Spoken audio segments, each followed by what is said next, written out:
بسم اللہ الحمد للہ والصلاۃ والسلام علی رسول اللہ وعلی آلہ وصحبہ اجمعین، اما بعد فاعوذ باللہ من الشیطان الرجیم، بسم اللہ الرحمن الرحیم، رب اشرح لی صدری ویسر لی امری واحلل عقدۃ من لسانی یفقہوا قولی۔ السلام علیکم ورحمۃ اللہ وبرکاتہ۔ الحمدللہ آج جو ٹاپک ہم کور کر رہے ہیں اپنے سیشن میں وہ میں سمجھتا ہوں آج کے دور کے حساب سے بہت ہی اہم ٹاپک ہے، اور اس سے ہمیں انشاءاللہ ایک رہنمائی ملے گی کہ اصل میں جو ہمارا سب سے بڑا دشمن ہے، جس کو اللہ رب العزت عدو مبین کہتے ہیں کہ سب سے تمہارا بڑا اور واضح دشمن ہے، وہ اصل میں کون سے ہتھ کنڈے کون سی چالیں چلا رہا ہے انسانوں کو اللہ کی راہ سے گمراہ کرنے کے لیے۔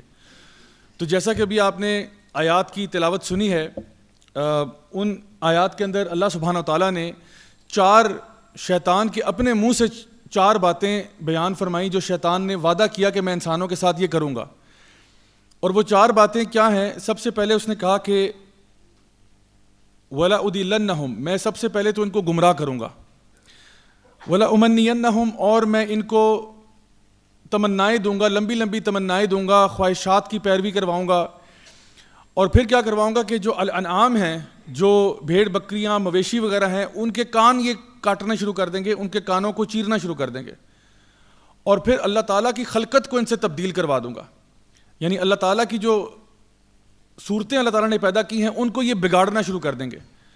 اب دیکھیے یہاں پہ اللہ رب العزت نے شیطان کے جو ہتھ کنڈے بیان فرمائے ہیں، اس میں شیطان نے یہ نہیں کہا کہ میں ان سے قتل کرواؤں گا، میں ان سے جو ہے وہ زنا بالجبر کرواؤں گا، میں ان سے فلاں کام کراؤں گا۔ اس نے ویسے بظاہری طور پہ یہ بڑے چھوٹے چھوٹے کام لگتے ہیں، مال مویشی کے کان کٹوانے میں کون سی بڑی بات ہے؟ اللہ کی خلقت کو تبدیل کرنے میں کون سی بڑی بات ہے؟ کوئی بڑی بات کہہ دیتا کہ بھی میں ان سے قتل کروا دوں گا، فلاں کروا دوں گا، لیکن یہ نہیں اس نے کہا۔ اس نے کہا میں یہ مال مویشی کے کان کٹواؤں گا، یہ کرواؤں گا، اور جو پہلی دو باتیں ہیں وہ تو ہمارے سامنے ہیں کہ وہ کہہ رہا ہے کہ جی میں ان کو گمراہ کر دوں گا، دلالت پہ لے جاؤں گا، اور تمنائیں ان کے اندر بڑھا دوں گا۔ تو آخر شیطان جب یہ کہہ رہا ہے کہ میں انسانوں کی گمراہی کے لیے میں نے ہتھ کنڈے بنانے ہیں، تو یہ چار چیزیں کیوں؟ اور بھی بہت ساری باتیں ہیں، بہت کبیرہ گناہ ہیں جو بیان کی جا سکتے ہیں، لیکن یہاں پہ کیوں آیا؟ تو اسی پہ ہم آج بات کریں گے۔ سب سے پہلے جو پہلا وعدہ تھا کہ ہم ان کو گمراہ کر دیں گے، یعنی گمراہ کرنے سے کیا مراد ہے؟ گمراہ کرنے کا ایک معنی تو یہ ہے کہ انسان کے اندر شبہات کو پیدا کرنا، یعنی وہ شبہات جہاں پہ ایک انسان اللہ کے بارے میں شک و شبہات کے اندر مبتلا ہو جائے۔ اور یہ ایسی چیز ہے کہ جو کہ ہمارے علماء بیان کرتے ہیں کہ دو قسم کے دل کے امراض ہیں، ایک ہوتے ہیں شبہات اور ایک ہوتی ہیں شہوات۔ شبہات کا معنی ہوتا ہے کہ انسان اللہ کے بارے میں شک میں پڑ جائے کہ پتہ نہیں اللہ ہے بھی کہ نہیں ہے، پتہ نہیں یہ زندگی جو ہے یہ اس کے بعد زندگی ہے یا نہیں ہے، پتہ نہیں یہ جنت جہنم تو ہم نے دیکھی نہیں، پتہ نہیں کیا ہوگا مرنے کے بعد، مجھے تو نہیں پتہ۔ تو اس قسم کے شکوک و شبہات یہ ایک شیطان کا حربہ ہے، اور دوسرا یہ کہ دل کے امراض کے اندر ایک اور چیز ہے شہوت، یعنی بندہ اپنی شہوت کے پیچھے پڑ جائے۔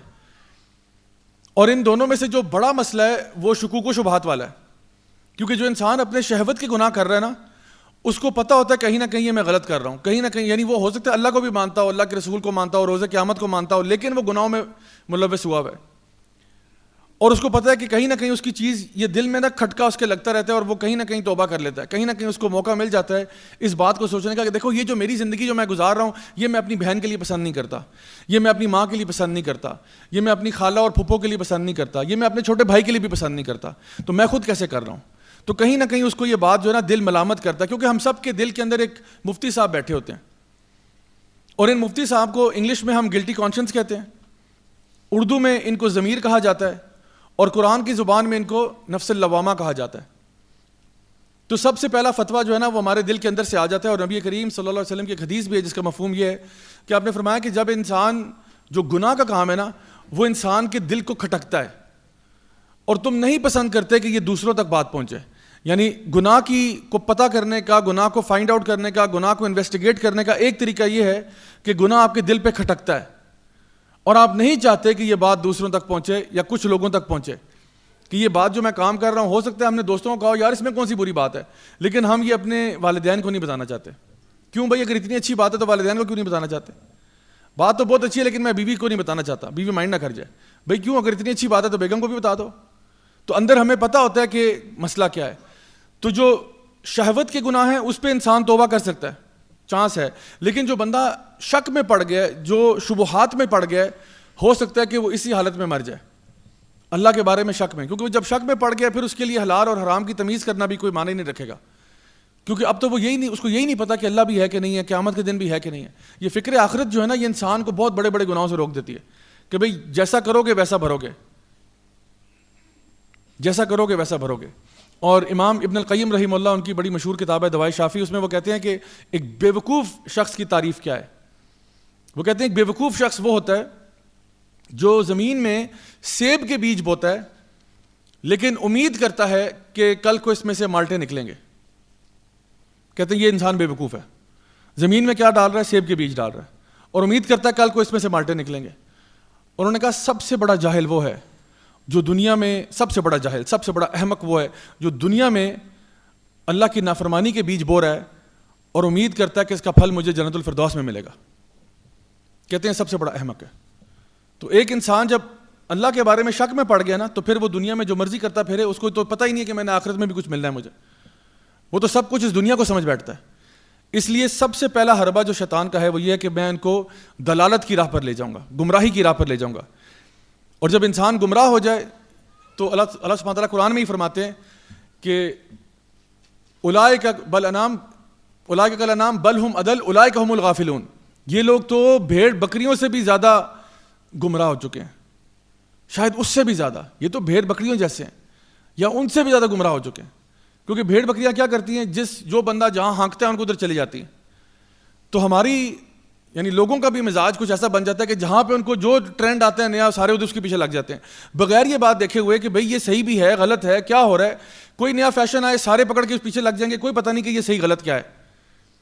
تو یہ ایک دلالت اور گمراہی ہے کہ ہم لوگ بالکل بھیڑ بکریوں جیسے, بلکہ اللہ تعالیٰ فرماتے ہیں بل ہم اضل اولئک هم الغافلون, یہ بلکہ ان سے بھی زیادہ گمراہ ہو جاتے ہیں. کیونکہ بھیڑ بکریاں بھی جو ہے نا وہ کہیں نہ کہیں اللہ کو تو مانتی ہیں. اللہ تعالیٰ فرماتے ہیں سبح للہ ما فی السماوات و ما فی الارض, زمین و آسمان کی ہر شے اللہ کی تسبیح بیان کرتی ہے, لیکن تم ان کی تسبیح نہیں سمجھ پاتے. تو زمین و آسمان کی ہر شے اللہ تعالیٰ کو جانتی ہے, پہچانتی ہے, لیکن انسان جو ہے جب گمراہی پہ جاتا ہے نا تو وہ اللہ کو ہی بھلا بیٹھتا ہے. تو اس لیے سب سے پہلا حملہ کیا ہے, گمراہی اور دلالت کا. دوسرا حملہ کیا ہے, ولا امنینہم, اور ان کے اندر تمنائیں پیدا کرنا, امیدیں پیدا کرنا, اور جھوٹی امیدیں. یعنی انسان کو اس دھوکے میں ڈال دینا کہ بھئی ابھی تو بڑی زندگی پڑی ہے یار, ابھی تو بڑی زندگی پڑی ہے. خدا کی قسم مجھے یہ گارنٹی نہیں ہے کہ میں یہ جملہ مکمل کر پاؤں گا یا نہیں کر پاؤں گا, مجھے گارنٹی نہیں ہے. بڑے بڑے ویڈیوز دیکھیں کہ بندہ فٹ بال کھیلتے کھیلتے مر گیا, بڑے بڑے ویڈیوز دیکھیں امام صاحب خطبہ دیتے دیتے فوت ہو گئے, بڑے ویڈیوز دیکھیں ایک بندہ نماز پڑھنے گیا تھا واپس نہیں آیا, ادھر ہی سجدے میں فوت ہو گیا. بڑے ویڈیوز دیکھیں ایک بندہ اپنی گاڑی سے اترا تھا, آگے سے ٹرک آیا, ٹرک اس کو لے کے چلا گیا. کیا وہ گھر جب نکلا تھا سوچ کے نکلا تھا کہ بھئی آج میں اللہ کو پیارا ہو رہا ہوں؟ ہمارے یہاں کتنے واقعات ایسے ہوئے ہیں. مجھے چونکہ بائکس وغیرہ چلانے کا بہت شوق ہے, یہاں پہ جو بائکنگ کمیونٹی ہے اس کے اندر خاص طور پہ جو سپورٹس بائکرز ہیں ان کے اندر اللہ معاف کرے ہر مہینے 2 مہینے بعد کوئی نہ کوئی ڈیتھ ہوئی ہوتی ہے. کیوں؟ کیونکہ جب آپ رولز کو فالو نہیں کرتے, جب آپ قوانین کو فالو نہیں کرتے, جب آپ اوور سپیڈنگ کرتے ہیں, جب آپ ریش ڈرائیونگ کرتے ہیں, تو پھر آپ اپنا جو لائکلیہڈ ہے اس کو بہت زیادہ بڑھا رہے ہیں. کچھ عرصہ پہلے کی بات ہے, 2 موٹر سائیکلسٹ کی ڈیتھ ہوئی, ینگ نوجوان, میرے خیال ہے 22, 23, 24 سال کے ہوں گے. دونوں نے یہاں بلو ایریا پہ ریس لگانے کا فیصلہ کیا رات کے ٹائم, اور جب یہ جو ہے آپ کا F9 پارک والا جو چوک ہے وہاں سے شروع ہوئے اور ڈی چوک تک انہوں نے کہا ریس لگاتے ہیں. وہ پل کے اوپر سے گزر کے سینٹورس کراس کر کے پل کے اوپر سے جا کے آگے جاتے ہیں. اس ٹائم اتفاقاً کیا ہوا کہ پولیس نے, اس زمانے میں نا یہ کوئی دھرنے شرنے چل رہے تھے, کوئی 3-1 سال پہلے کی بات ہے میرے خیال ہے, دھرنے شرنے کو چل رہے تھے. تو وہ جہاں پہ سعودی پاک ٹاور ہے اس سے پہلے 2 بلاک لگے ہوئے تھے. جو نارملی ہوتا ہے نا کہ وہ جو بیچ میں جو بلاک لگاتے ہیں گاڑیوں کے پاس کرنے کے لیے, وہ یہ پلاسٹک کے مٹیریل کے ہوتے ہیں, ربڑ پلاسٹک کے ہوتے ہیں جو اورنج رنگ کے ہوتے ہیں, آپ نے دیکھے ہوں گے. اس دن جو تھے کانکریٹ کے پڑے ہوئے تھے.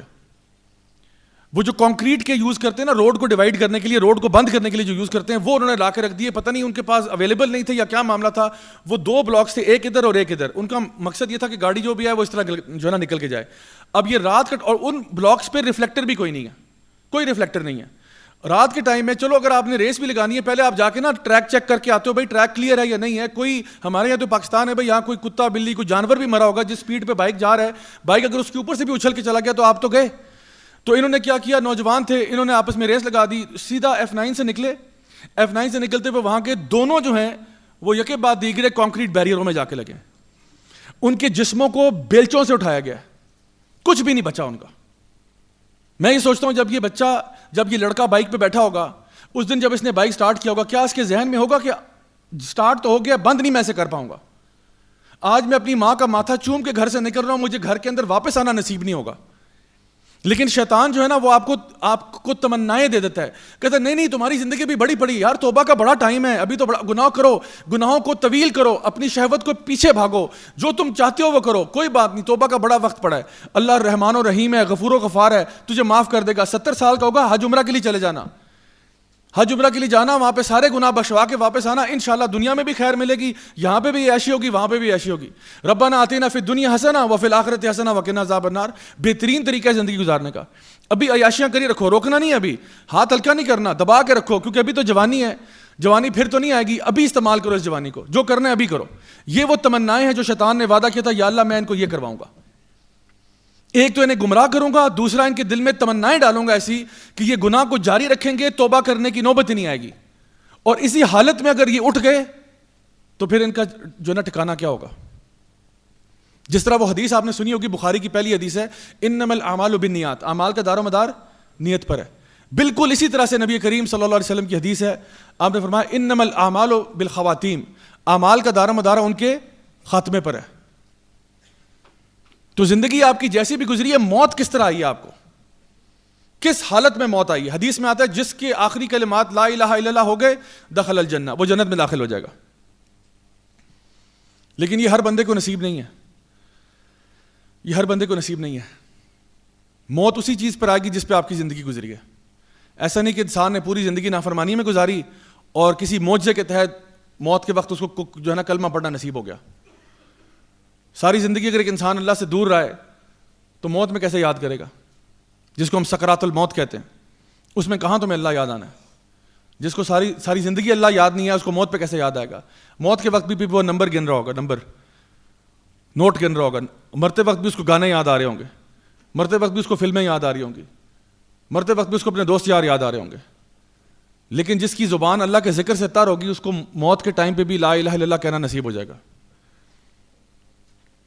تو یہ وہ دوسرا حربہ ہے شیطان کا. پہلا کیا تھا؟ گمراہی کا. شیطان کہتا ہے میں نے گمراہ کر دوں گا. کس طرح گمراہ کروں گا؟ شک میں ڈال دوں گا ان کو. اس کا حل کیا ہے؟ قرآن کے ساتھ جڑو. جتنا قرآن پڑھو گے, جتنا سمجھ کے پڑھو گے, اتنا زیادہ تمہارے شک دور ہوں گے. اور جب بھی ایسے شکوک و شبہات آئے, نبی کی حدیث ہے, آپ نے فرمایا کہہ دیا کرو اعوذ باللہ من الشیطان الرجیم, میں اللہ کی پناہ میں آتا ہوں شیطان کے شر سے. جب شیطان آپ کے دل کے اندر وسوسے ڈالتا ہے اللہ کے بارے میں, قیامت کے بارے میں. دوسری چیز کیا ہے؟ وہ کہتا ہے میں ان کو تمنائیں دوں گا. اس کا علاج کیا ہے؟ اس کا علاج یہ ہے کہ یہ اس بات کا احساس کرو کہ موت کبھی بھی آ سکتی ہے. اور نبی کریم صلی اللہ علیہ وسلم کی حدیث آپ نے فرمایا کہ اس لذتوں کو کھا جانے والی چیز کو اکثر یاد کیا کرو. کس کو؟ موت کو. اب اس کا یہ مطلب نہیں ہے کہ ہمیں کوئی سیڈسٹ قسم کے مسلمان ہوتے ہیں کہ جی ہر وقت جو ہے نا وہ ان کے سر کے اوپر موت طاری ہوتی ہے, ایسی بات نہیں ہے. لیکن ہم لوگ اس بات کے لیے اویئر ہوتے ہیں, کانشیس ہوتے ہیں کہ موت کبھی بھی آ سکتی ہے. میں ایک چھوٹی سی اس کی ایک ٹپ بتا دوں آپ کو. ایک چھوٹی سی ٹپ یہ ہے کہ جب آپ گھر سے نکلا کریں نا, ویسے تو کوشش کیا کریں ہر وقت ہی حالت وضو میں نہ کریں. ایک چھوٹی سی عادت اپنا لو کہ جب گھر سے نکلو وضو کر کے نکلو. کیوں؟ کیونکہ اگر اس حالت میں بھی موت آ گئی نا تو انشاءاللہ اللہ کے پاس اسی حالت میں اٹھائے جاؤ گے. اور اللہ تعالیٰ فرماتے ہیں ان اللہ یحب التوابین و یحب المتطہرین, یقیناً اللہ محبت کرتا ہے ان لوگوں سے جو گناہوں سے توبہ کر لیں اور جو اپنے آپ کو پاک صاف رکھتے ہیں. حدیث میں آتا ہے جو جس طرح مرے گا اسی طرح اٹھایا جائے گا. اگر طہارت کی حالت میں گئے ہیں تو طہارت کی حالت میں اٹھیں گے, اور اللہ معاف کرے اگر کوئی بندہ گناہ کی حالت میں مرا ہے,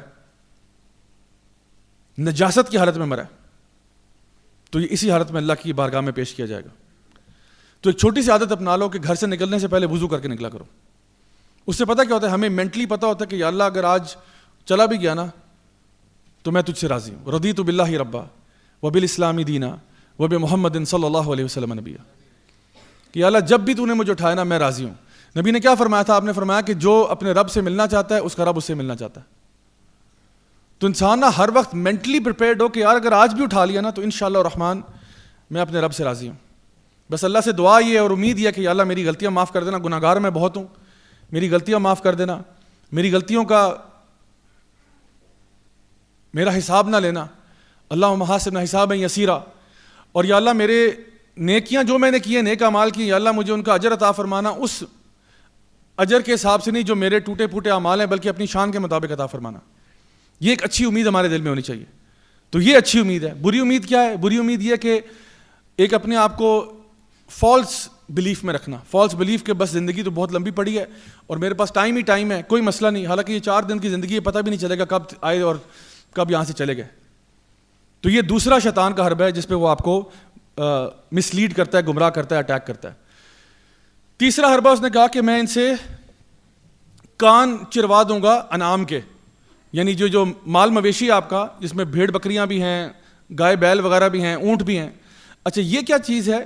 یہ اب دیکھیں بظاہری طور پہ تو بڑی چھوٹی سی چیز لگتی ہے، لیکن عربوں کے ہاں یہ معاملہ تھا کہ وہ اپنے جو ان کے لات منات عزا وغیرہ ان کے جو ڈفرینٹ فالس آئیڈلز تھے، ان کے نام کے اوپر یہ کچھ اپنے جانوروں کے نا کان چیر دیتے تھے. کان کاٹ کے اتار نہیں دیتے تھے، کانوں کو صرف اس میں کٹ ڈال دیتے تھے، چیر دیتے تھے. اور وہ کیوں چیرتے تھے؟ کیونکہ یہ ان کا ایک سپرسٹیشس بلیف تھا. ایک سپرسٹیشس بلیف تھا کہ وہ کہتے تھے کہ ہمارے جو کوئی بھی اونٹنی ہے مثال کے طور پہ، اگر اس کے 5 اس نے بچے دے دیے ہیں تو 5ویں کے بعد یا 10ویں بچے کے بعد اس کو وہ آزاد کر دیتے تھے کان چیر کے اس کا. یا کوئی گائے نے اگر ایسا کیا تو اس کے ساتھ بھی ایسا کرتے تھے کہ اگر 5 یا 10 بچوں کے بعد اس کے کان چیر دیتے تھے اور اس کو چھوڑ دیتے تھے کہ اب اس کو کوئی نہ کہے یہ ہم نے لات کے نام پہ چھوڑ دی ہے، یہ منات کے نام پہ چھوڑ دی ہے، یہ جو ہے نا عزا کے نام پہ چھوڑ دی ہے، اور اب اس کو کوئی کچھ نہ کہے. اور اس کو چھوڑنے سے فائدہ یہ کہ اب ہماری زندگی میں برکتیں آئیں گی اور منات کی طرف سے رحمتیں آئیں گی اور فلاں کا ہوگا. یہ ان کے ایول اومنز تھے یا سپرسٹیشنز تھے جن کو وہ لوگ مانتے تھے.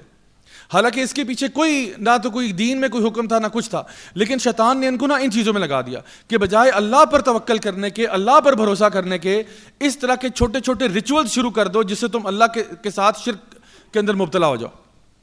اور شرک یہ وہ گناہ ہے جو اللہ تعالیٰ معاف نہیں کریں گے. ہمارے یہاں اس نے کیا کیا؟ ہمیں بھی اس نے اس قسم کی چیزوں کے اوپر لگا دیا جہاں پہ اب کہتے جی وہ نظر بد کے بچاؤ کے لیے یہ آنکھ جو آپ کو نظر آ رہی ہے اسکرین پہ، یہ اپنے گھر میں ٹانگ لی جائے، فلاں چیز کر لی جائے، فلاں کام کیا جائے. اللہ کے علاوہ ہر چیز کو ہم لوگ جو ہے نا اس کے اوپر بھروسہ کر لیتے ہیں. تو یہ وہی سپرسٹیشنز ہیں جو شیطان نے کہا تھا کہ میں ان کو سپرسٹیشن میں ڈال دوں گا. یعنی کہ اگر آپ سمجھیں کہ ایک شخص جو ہے اس کے سامنے ایک بڑا سا بت پڑا ہے اور وہ اس کے آگے سجدہ کر رہا ہے، ہر مسلمان جانتا ہے کہ یہ شرک ہو رہا ہے. ایسا ہی ہے، اگر ایک بڑا سا بت ہے اس کے آگے انسان سجدہ کر رہا ہے، ہر مسلمان جانتا ہے کہ یہ شرک ہو رہا ہے. لیکن اگر ایک چھوٹا سا یہ ایمولیٹ آپ نے گھر کے دروازے پہ لگایا ہوا ہے اس نیت کے ساتھ کہ بھئی اس سے بلائیں ٹلتی ہیں، تو یہ بھی تو ایک قسم کا شرک ہے، کیونکہ آپ نے اللہ کو چھوڑ کے اپنا توکل اس چیز پہ کیا ہے. حالانکہ اس چیز کا ذکر کس حدیث میں اور کس قرآن کی آیت میں؟ اللہ نے تو نہیں کہا کہ میں نے تمہارے لیے کوئی خاص چیز، کوئی ڈیکوریشن پیس بھیجا ہے جس کو گھر میں رکھو گے تو بچ جاؤ گے. ہمیں تو نہیں کہا کہ گلے کے اندر فلاں چیز ٹانگ لو گے تو جو ہے نا حفاظت میں آ جاؤ گے. ورنہ نبی کریم صلی اللہ علیہ وسلم سب سے پہلے خود کرتے، صحابہ سے کرواتے. لوگ گلے میں پتہ نہیں کیا ٹانگ لیتے ہیں، گھروں پہ ٹانگ لیتے ہیں، گاڑیوں پہ ٹانگ لیتے ہیں. میں آپ کو بتاؤں سستا ترین اور آسان حل دیتا ہوں آپ کو. بڑے بڑے بابوں کے پاس آپ جائیں گے، وہ آپ کو اس طرح کے تعویذ گنڈے باندھ کے دے دیں گے کہ یہ تمہاری حفاظت کے لیے ہے. حفاظت کے لیے صرف اللہ کافی ہے. حفاظت کے لیے ہمیں بتایا کہ آیت الکرسی پڑھ لو، سورۃ الفاتحہ پڑھ لو، بسم اللہ الذی لا یضر مع اسمہ شیء فی الارض ولا فی السماء وهو السمیع العلیم، اعوذ بکلمات اللہ التامات من شر ما خلق، اعوذ بکلمات اللہ التامہ من کل شیطان وہامہ ومن کل عین لامہ، اللہم عافنی فی بدنی، اللہم عافنی فی سمعی، اللہم عافنی فی بصری، لا الہ الا انت. یہ سارے اذکار نبی کریم صلی اللہ علیہ وسلم نے سکھائے ہیں حفاظت کے لیے. اور بھی بے شمار ہیں، دعائیں ہیں، اذکار ہیں، یہ سارے کے سارے بتائیں ہیں پڑھنے کے لیے. میں اگر آپ کو ایک چھوٹا سا نسخہ دوں اور یہ کہوں کہ جس کو حفاظت چاہیے، جتنی بھی چیزیں آپ نے ٹانگنی ہیں ان سے بہتر ٹانگنے کی ایک چیز میرے پاس ہے.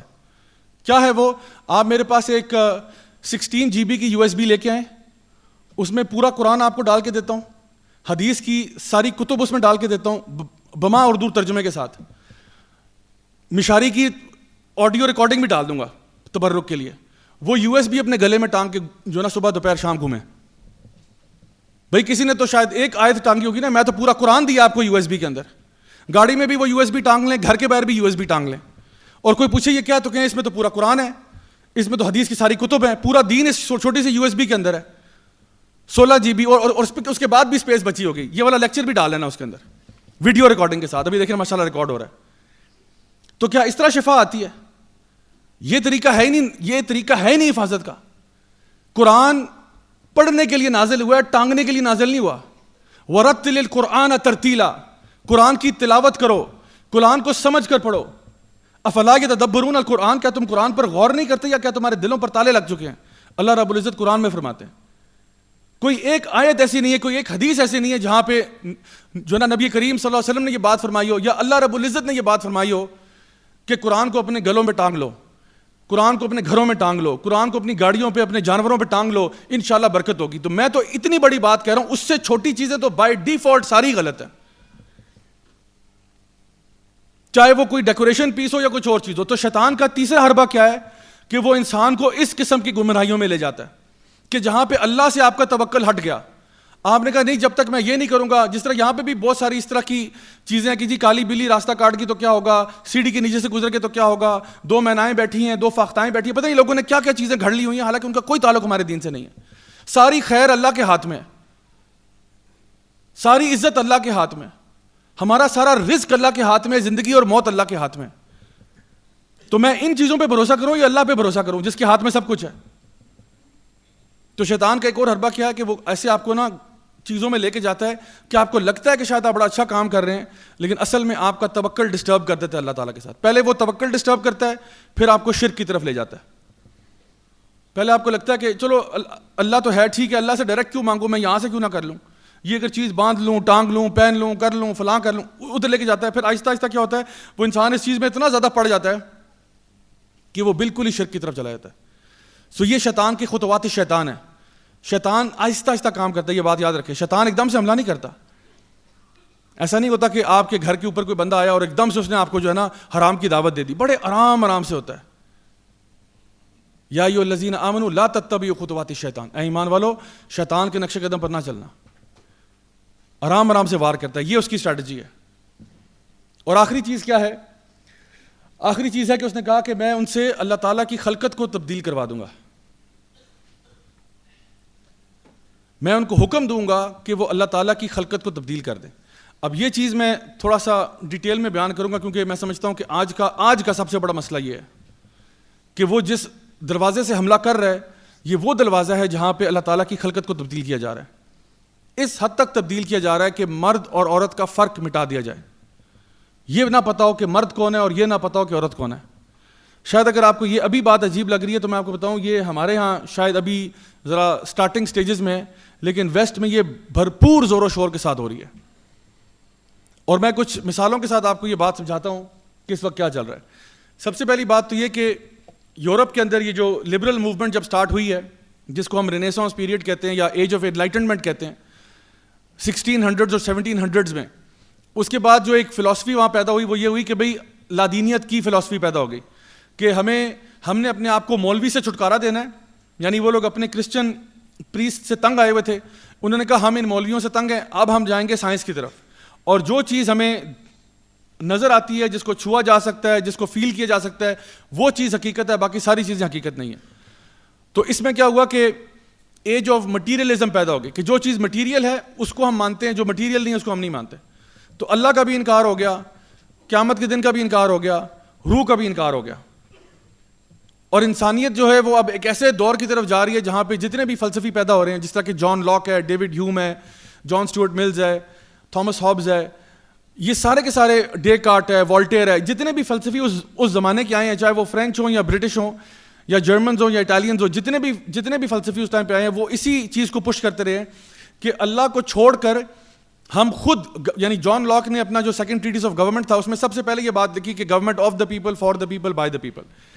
اب ہم لوگ اپنے رولز خود بنائیں گے. ہمیں اللہ تعالیٰ کو, یعنی اللہ کو, وہ ان میں سے کچھ اللہ کو مانتے تھے لیکن وہ کہتے تھے اللہ کو مانتے ہیں لیکن ہم قانون اپنے خود بنائیں گے. اب اللہ تعالیٰ نے دنیا پیدا کی اور اب اللہ تعالیٰ جو ہے نعوذ باللہ چھٹی پہ چلا گیا. اب ہم خود اپنے قانون بنائیں گے کہ کیا چیز صحیح ہے, کیا غلط ہے, کیا حلال ہے, کیا حرام ہے, وہ ہم فیصلہ کریں گے. انسان فیصلہ کریں گے کہ صحیح اور غلط کیا ہے. تو ان فلسفوں کے اندر کرتے کرتے وہ فیمنسٹ موومنٹ کی طرف آ گئے اور یہی قوتیں یورپ سے نکلیں اور یہ کالونائزیشن کے لیے پوری دنیا پہ پھیل گئی. 6 قومیں تھیں جو ہے نا یورپ سے نکلی ہیں. اس میں برٹش بھی ہیں, فرینچ ہیں, اٹالینز ہیں, پورچگیز ہیں, اسپینش ہیں, ڈچ ہیں. یہ 6 قومیں ہیں جو نکلتی ہیں. ہماری قسمت میں برٹش آئے اس لیے آج ہم یہاں انگلش بولتے ہیں. اگر ہماری قسمت میں فرینچ ہوتے تو آج ہم فرینچ بول رہے ہوتے, یا اگر پورچگیز ہوتے تو ہم پورچگیز بولتے. پورچگیز گئے برازیل میں آج پورچگیز بولتے ہیں. اسپینش گئے میکسیکو میں, چلی میں, ارجنٹینا میں, وہاں آج بھی لوگ اسپینش بولتے ہیں. فرینچ جو ہے وہ الجیریا میں گئے, الجیریا میں آج فرینچ بولتے ہیں. تو افریقہ میں یہ زبانیں نارملی تھی, ڈچ بھی وہاں نیچے جو ہے نا افریقہ میں چلے گئے. تو یہ کیا ہوا کہ یہ قومیں پھیلی ہیں اور انہوں نے اپنا کلچر, اپنا ٹریڈیشن جو ہے وہ تلوار کے زور پر نافذ کیا وہاں پہ جا کے, اور ان کو بتایا کہ جی اب تمہاری تہذیب جو ہے وہ وہی ہے جو ہماری تہذیب ہے. تو اب ہوا یہ کہ یہ جو فلسفہ ہے, انہوں نے کہا کہ جی تمہاری عورتوں کو بھی ہم نے لبریٹ کرنا ہے, اور یہ فیمنسٹ موومنٹ جو ہے یہ اصل میں مردوں کی ایجاد تھی. اس کے بارے میں جیرمی بینتھم اور اس طرح کے جو آتھرز ہیں وہ بڑی ڈیٹیل میں لکھ چکے ہیں کہ ہم نے اصل میں جو کولونیل پروجیکٹ ہے اس کو سٹارٹ کرنے کی وجہ کیا تھی. اب یہاں پہ 3 چیزیں جو ہے وہ فیمنسٹ موومنٹ نے کی. ایک تو یہ کہ فیملی سسٹم کو توڑنا مقصد تھا, فیملی سسٹم کو توڑنا, کیونکہ جو اب سسٹم پرپوز ہو رہا ہے کولونیلزم کے اندر وہ ایسا سسٹم ہے جہاں پہ اسٹیٹ کے ہاتھ میں طاقت ہے, فیملی کے ہاتھ میں طاقت نہیں ہونی چاہیے. بڑے بڑے قبیلے, بڑی بڑی فیملیز جو ہیں وہ اسٹیٹ کے لیے تھریٹ ہوتی ہیں, تو اس لیے ان کو توڑ کے نیوکلیئر فیملی سسٹم میں آؤ, میاں بیوی بچے بس اتنا ہی ہے, دادی دادا, نانی نانا, پھپھو چاچا, تایا ماموں سب کو سائڈ پہ کرو, انہیں کو آپ اپنے اپنے ڈبوں میں بند ہو جائیں, کیونکہ پورے خاندان اب جو ہے نا ہمارے لیے تھریٹ ہے, اسٹیٹ کے لیے تھریٹ ہے. تو انہوں نے کیا کیا, پہلے تو فیملی یعنی فیمنسٹ موومنٹ کو لے کے آئے فیملی سسٹم کو ڈسٹرب کرنے کے لیے. دوسرا حربہ ان کا کیا تھا کہ ہم نے انڈیویجولسٹک لائف اسٹائل کو پروموٹ کرنا ہے, کہ تمہیں تمہاری فیملی کی ضرورت نہیں ہے ہیپینس لینے کے لیے, یعنی پیدائش سے لے کر مرنے تک تمہیں اسٹیٹ تمہارا خیال رکھے گی. پیدا ہوگے ہاسپٹل میں پیدا ہوگے, اس کے بعد فارماسیوٹیکل کمپنی یعنی پیدا ہوگے تو ایک کارپوریشن میں پیدا ہوگے, کارپوریشنز کو ہم نے سپورٹ کرنا ہے, کیپٹلسٹک ماڈل ہے نا. تو جب آپ پیدا ہوں گے تو آپ ایک کارپوریشن میں پیدا ہوگے جس کو ہم ہاسپٹل کہتے ہیں. اس کے بعد جو تمہیں ٹیکے لگیں گے وہ تمہیں ایک فارماسیوٹیکل کارپوریشن سے ٹیکے لگیں گے, وہ بھی کارپوریشن ہے. اس کے بعد تم ڈے کیئر میں جاؤ گے, وہ بھی کارپوریشن ہے. اس کے بعد تم مونٹیسری اور اسکول میں جاؤ گے, وہ بھی کارپوریشن ہے. اس کے بعد کالج یونیورسٹی میں جاؤ گے, وہ بھی کارپوریشن ہے. اس کے بعد تم ایک کارپوریٹ سیکٹر میں جاب لوگے, وہ بھی کارپوریشن ہے. اس کے بعد جب ریٹائر ہو جاؤ گے تو تمہیں اولڈ ایج ہوم میں بھیجیں گے, وہ بھی کارپوریشن ہے. اور پھر جب تم مر جاؤ گے, کیونکہ تمہارے بچے تو پہلے ہی 17 سال کی عمر میں نکل گئے تھے, تمہیں دفن بھی ایک کارپوریشن کر دے گی. تو شروع سے اینڈ تک تمہیں کارپوریشن پالے گی. یہ اسٹیٹ سینٹرک سسٹم کے اندر فائدے کی بات ہے. فیملی سینٹرک میں کیا تھا, بچے ہوئے, ماں باپ نے تربیت کی, وہ آپ کا خیال رکھتے ہیں, یعنی ماں باپ بچوں کی تربیت خود کرتے ہیں. ہمیں ڈے کیئر مونٹیسری میں ڈالنے کی ضرورت, ہم ان کا خود خیال رکھتے ہیں, ان کی تربیت خود کرتے ہیں. اس کے بعد کیا ہوتا ہے, آہستہ آہستہ جب ماں باپ بڑے ہو جاتے ہیں تو بچے خوشی سے خیال رکھتے ہیں ان کا. رب ارحمہما کما ربیانی صغیرا, ہم تو خود خیال رکھتے ہیں. وبالوالدین احسانا, ماں باپ کے ساتھ احسان کرو. ہمارے لیے تو ہمارے والدین جنت کے دروازے ہوتے ہیں. تو بچے اپنے لیے فخر کی بات سمجھتے ہیں کہ ہم ماں باپ کا خیال رکھتے ہیں.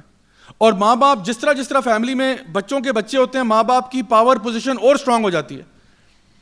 گھر کے اندر دادی اماں, نانی اماں جو ہے نا وہ ایک ڈان سے کم نہیں ہوتی, بڑا ٹیکا ہوتا ہے ان کا. اماں جی کچھ کہہ دیں تو مجال ہے بچے انکار کریں, وہ کہتے ہیں بیٹا یہ ایسے ہونا چاہیے, بس ٹھیک ہے جی ایسے ہی ہے جیسے آپ کہیں. ہمیں تو ہمارا دین کہتا ہے کہ ماں کی عزت جو ہے وہ 3 گنا زیادہ ہے, ماں کی رسپیکٹ, ماں کے ساتھ ٹائم سپینڈ کرنا 3 گنا زیادہ ہے. تو ماں جس طرح لیول میں بڑھتی ہے وہ بیچاری کمزور نہیں ہوتی, وہ اسٹرانگ ہو جاتی ہے. اور وہاں کیا ہوتا ہے, وہاں میں خود چکے رہا ہوں, میں تو انگلینڈ میں بھی رہا, آسٹریلیا میں بھی رہا, میں نے خود وہاں پہ آبزرو کیا کہ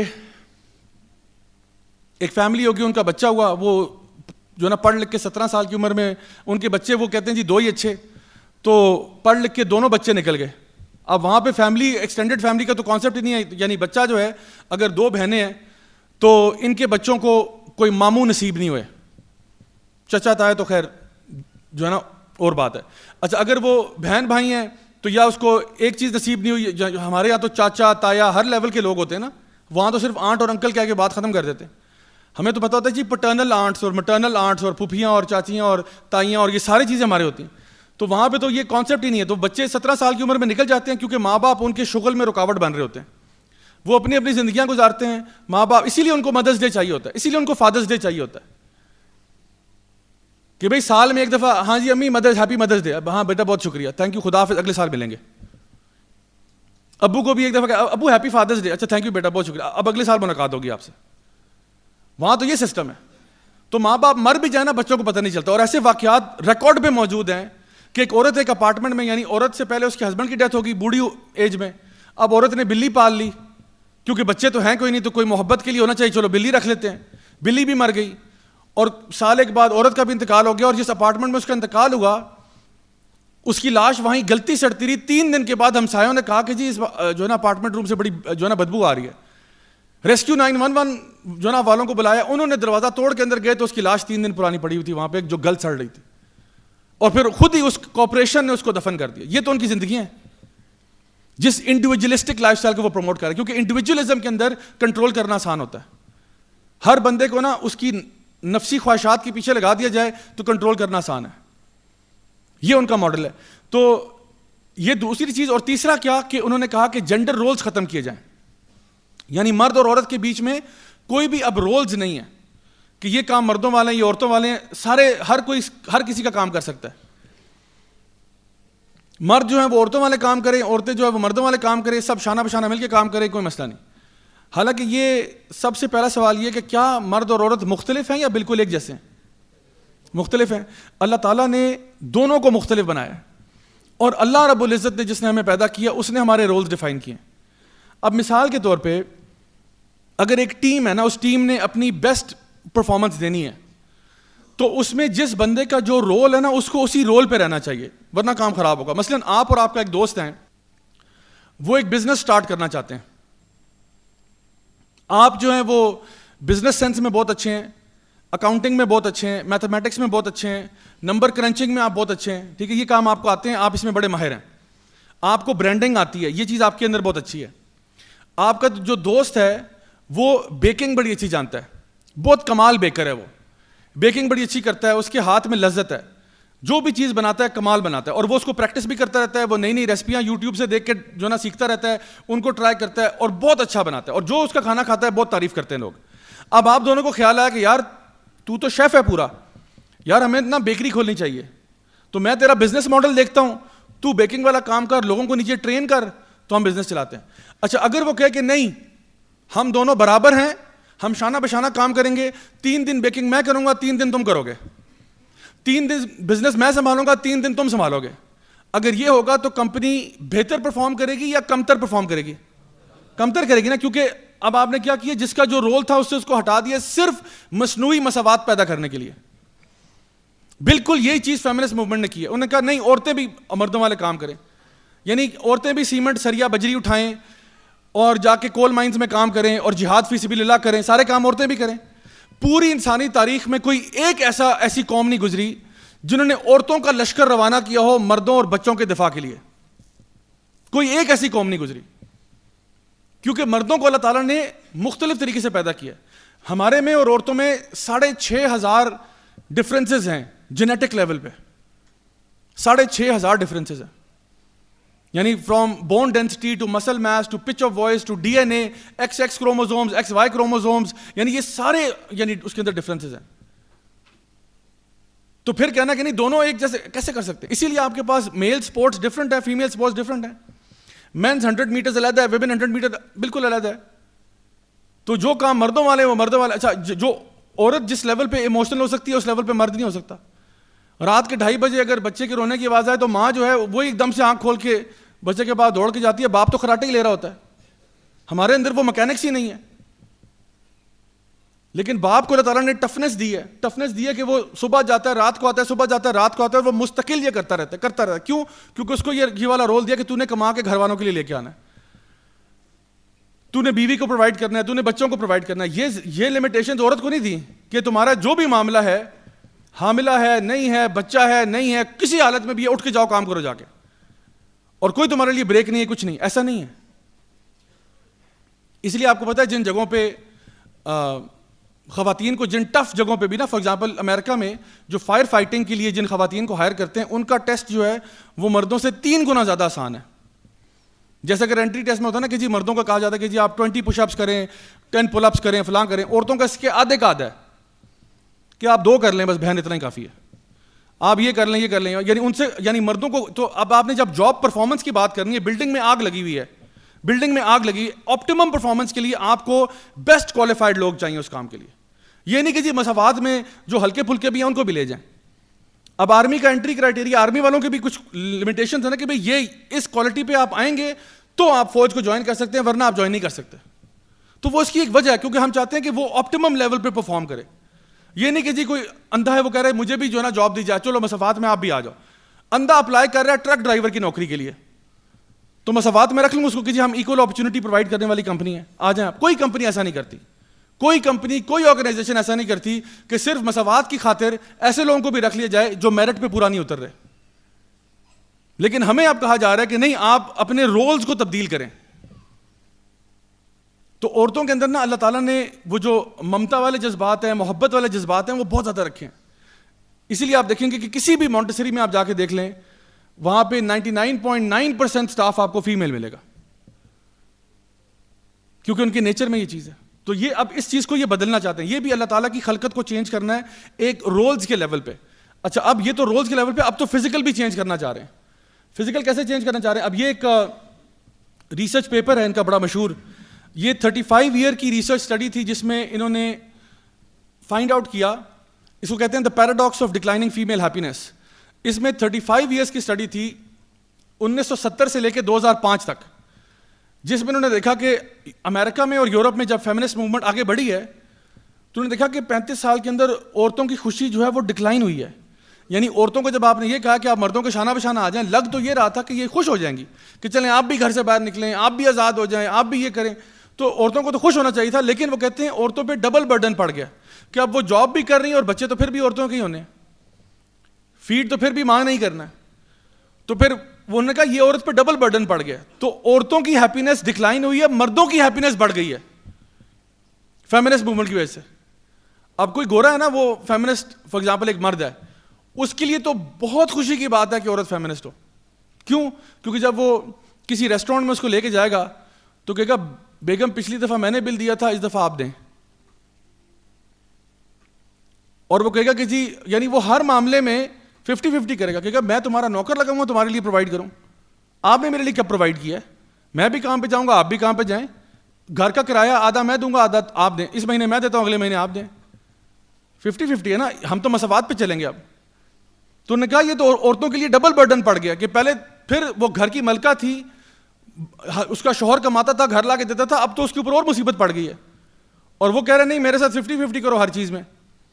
تو مردوں کو اس میں فائدہ ہوا ہے, اور جب آپ نے عورتوں کو آزاد کیا تب بھی مرد کو فائدہ ہوا ہے کہ مجھے بغیر نکاح کے خاتون اویلیبل ہو جاتی ہے, کیونکہ اس کو کسی نے یہ پٹی پڑھائی ہے کہ تمہاری آزادی کا ثبوت یہ ہے کہ تم جا کے جد مرضی رشتہ کرنا چاہو اپنے آپ کو تم وہاں پہ جو ہے ایکسپوز کر سکتی ہو جا کے.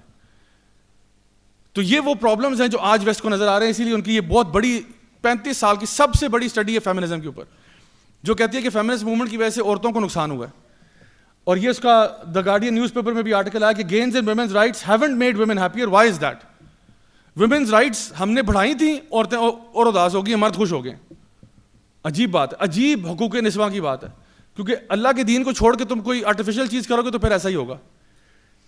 اب یہ جو امریکہ کے اندر 1960s اور 70s میں سیکشل ریولوشن پیدا ہوا, جہاں پہ لوگوں کو یہ کہا گیا کہ آپ بالکل آزاد ہیں, جو مرضی قسم کے ریلیشن شپ کرو, تو جو ٹریڈیشنل رول تھا وہ یہ تھا کہ یہ جو 3 لفظ ہیں سیکشل ریلیشن, ریپروڈکشن اور میرج, یہ ایک ہی ڈبے میں ہوتے تھے. سیکشل ریلیشن ایک مرد اور عورت کے آپس میں تعلقات, ریپروڈکشن بچہ ہونے کا عمل, اور شادی.